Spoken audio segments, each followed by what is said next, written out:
Yes, Rasco and Disco beer review with me, Disco, coming at you with another beer video from in front of the cans here at the bar, what I'm hypothetically calling the Disco Arms.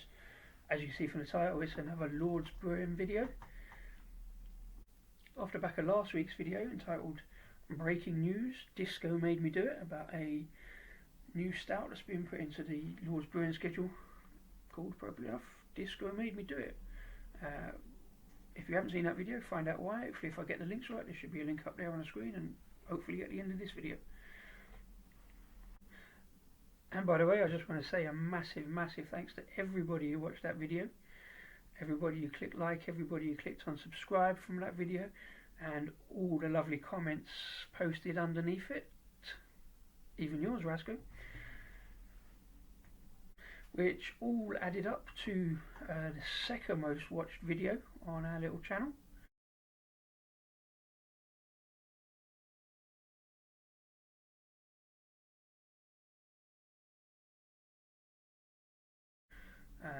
Massive thanks for that. Bonus points if you can find the most watched video on the channel, give it a little watch and a like, and let us know.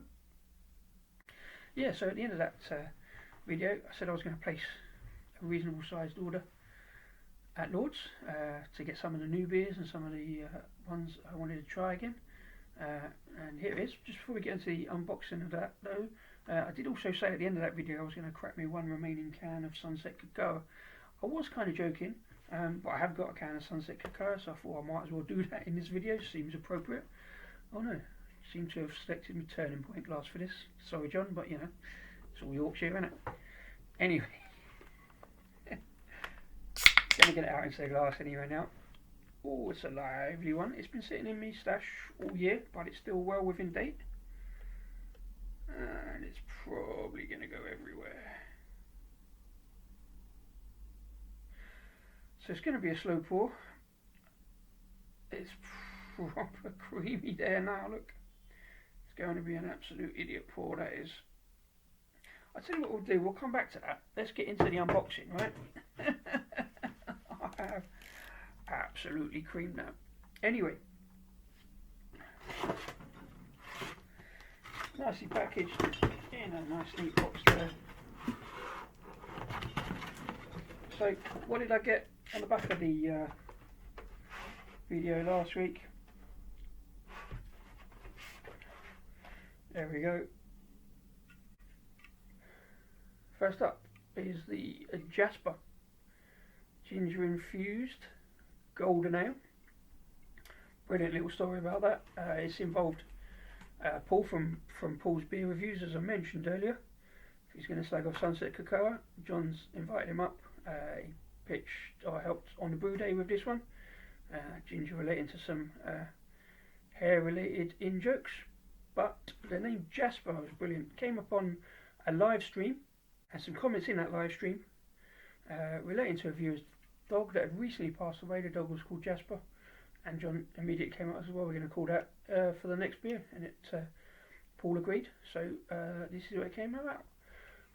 Ginger, unusual ingredient in an ale, seems to work in a golden ale, I think. Fantastic bit of artwork on that can with the fire and the sparks. Looking good, looking forward to getting into that one. I've got a couple of them, so there should be another one in there. Yep, there it is. Oh, that's great. There's the other one. Also, we have another beer reviewer, Simon from Stone the Crows of Real Ale Craft Beer. I'm sure you're all aware of that channel. It's the Extra Stone Crow Bitter, an ESB, 5%.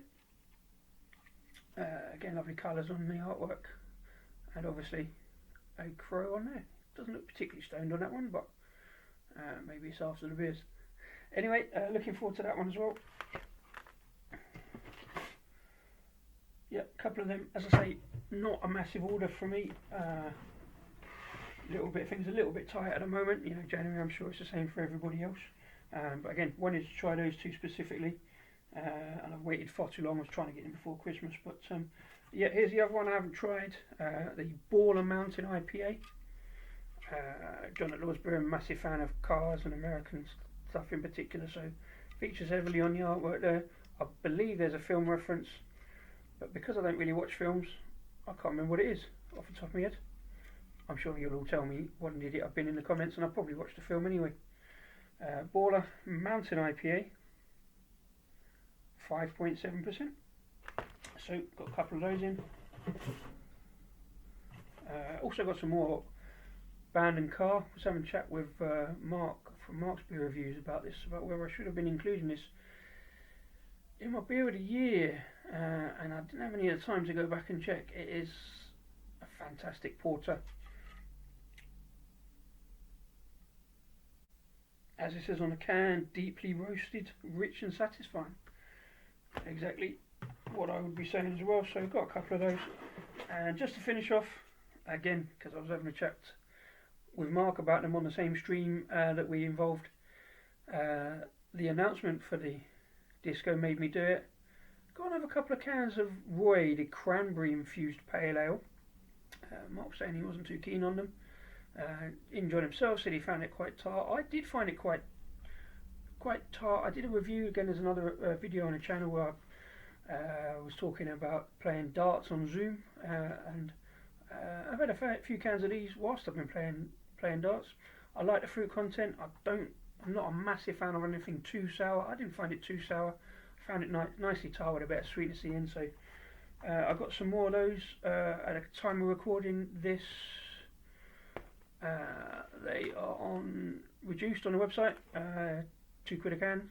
Got a few left over, so I thought, well, I'm going to pop a few of those in as well, because I can just reach in there. I've done a review and I can just have some of those. That's what I should do. Should pile it on top. I've got the bleeding space.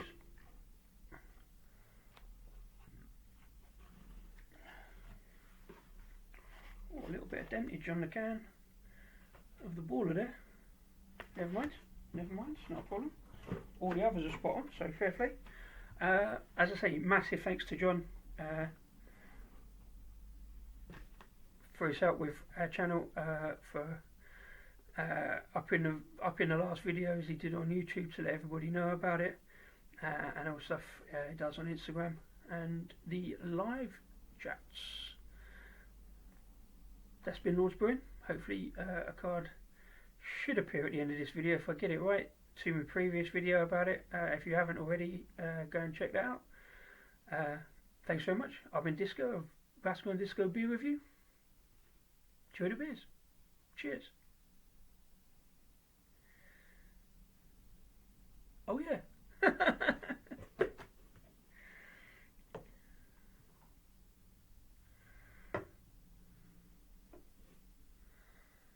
The Sunset Cocoa. It's a bit lively.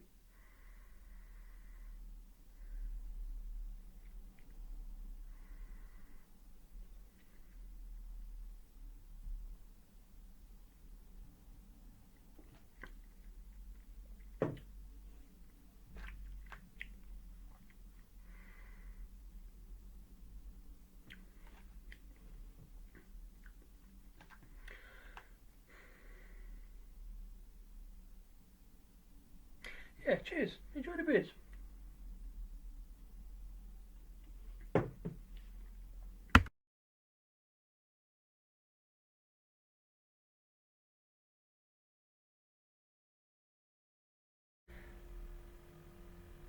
I'm thinking that's a terrible way to end a beer review.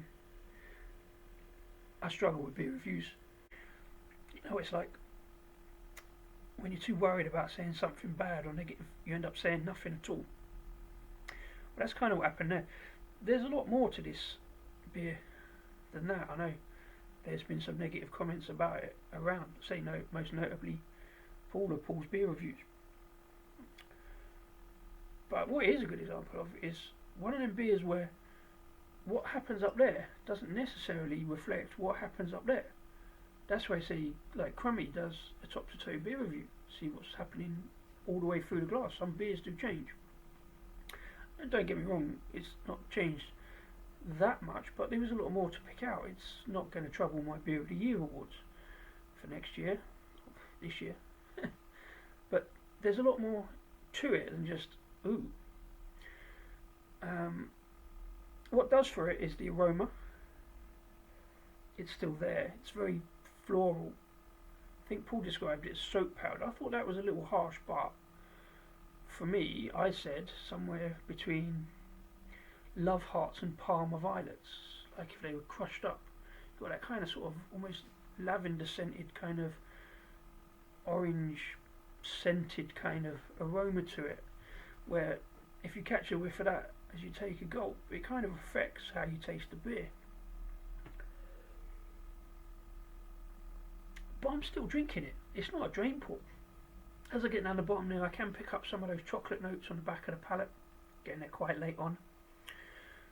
The orange flavour sort of smooths out into more sort of vitamin C hit of some freshly squeezed orange juice. It's quite sharp, it's a bit tart, with a bitter hit. I think it's one of those beers that sounds great. Maybe it's a bit of an experiment and needs a little tweaking here and there to get that aroma out. Maybe it would work better as a more robust, creamier, maybe oat-filled stout, less carbonated. But it's one to try. Unfortunately, it's not available on the web shop anymore, so you can't go over it. I don't think they'll be rebrewing it, but it is an interesting one to look at. It's good as a beer review, I think, just to try ones that you might not like. But I thought I was going to like this and didn't. But we live and learn. That's the fun of beer reviewing. That's the fun of beers. I'm fair certain I'm going to enjoy these beers more. But yeah, cheers anyway.